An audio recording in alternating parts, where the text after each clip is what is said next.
नमस्कार, आप सभी दर्शकों का रिपोर्टर पोस्ट में स्वागत है। और रामगढ़ बाई इलेक्शन के लिए लगातार बैठकों का जो दौर है वो शुरू हो चुका है। और जिस तरीके से कल मुख्यमंत्री हेमंत सोरेन के आवास में भी रामगढ़ उपचुनाव को लेकर बैठक हुई, उसमें जेएमएम के नेता सुप्रियो भट्टाचार्य जी भी मौजूद थे। हम लोग सीधे इसको लेकर के उनसे बातचीत करेंगे, क्या कुछ रणनीति इस बार बन रही है, क्योंकि विपक्ष जो है वो पूरी तरीके से हमलावर नियोजन नीति को लेकर के है।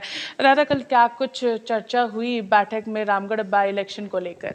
देखिए, बैठक में चर्चा हुई कि पिछली बार हम लोग 28,000 वोट से चुनाव जीते थे, उसको मार्जिन को किस प्रकार बढ़ाया जाए, उसी पर रणनीति तय की गई। इस बार जिस तरीके से एनडीए एकजुट होकर के लड़ रही है, क्योंकि पिछले बार बीजेपी और आजसू अलग अलग लड़ रही थी, तो इस बार एनडीए पूरी तरीके से नियोजन नीति को लेकर हमलावर रामगढ़ बाई इलेक्शन में होने वाली है। पिछला 4 उपचुनाव जो यहाँ पर हुए विगत 2 वर्षों में, उसमें एनडीए इंटैक्ट ही था और उसका सबका फलाफल आपको मालूम है। तो इनका इंटैक्ट होना हम लोगों के लिए चुनौती नहीं, हमारा चुनौती है लोगों के विश्वास पर खड़ा उतरना, और उस पर हम कामयाब हैं। दादा, अगर हम लोग बात करें नियोजन नीति की, तो नियोजन नीति को लेकर मुख्यमंत्री लगातार सर्वे जो है वो कर रहे हैं, ऑडियो के माध्यम से, मैसेज के माध्यम से।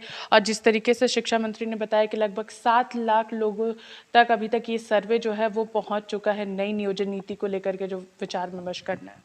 तो यही तो संवाद कहलाता है ना, कि आपके आकांक्षा अनुरूप ही हम काम करेंगे। आप जो चाहते हैं हम वो करेंगे, हम जो चाहते हैं वो आप पे हम नहीं थोपेंगे।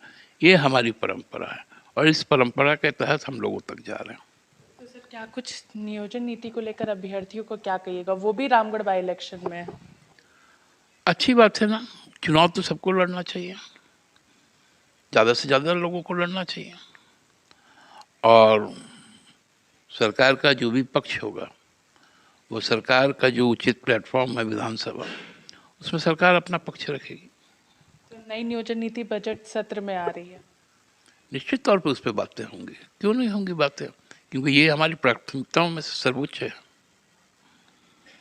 सर, अगर बात करें 1932 खतियान आधारित नियोजन नीति की, तो उसकी भी बातें आ रही हैं। लगातार लोग यहाँ पर अभ्यर्थी जो है आंदोलनरत है, मांग कर रहे हैं कि सरकार 1932 की बात कर रही है, मगर क्यों नहीं ला पा रही है, हम तक क्यों नहीं पहुँचा पा रही है?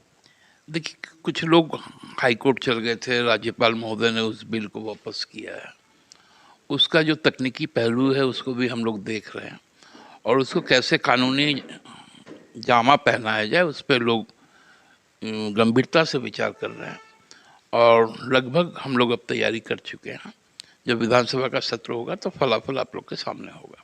स्थानीय नीति जो होगी वो 32 आधारित होगी या फिर खतियान आधारित होगी दादा? स्थानीय नीति यहाँ के मूलवासियों की होगी, यहाँ के आदिवासियों की होगी, ना कि कोई बाहरियों की होगी। दादा, सरना धर्म कोड भी इसी जगह पर चल रही है कि सरना धर्म कोड नहीं मिल पा रहा है।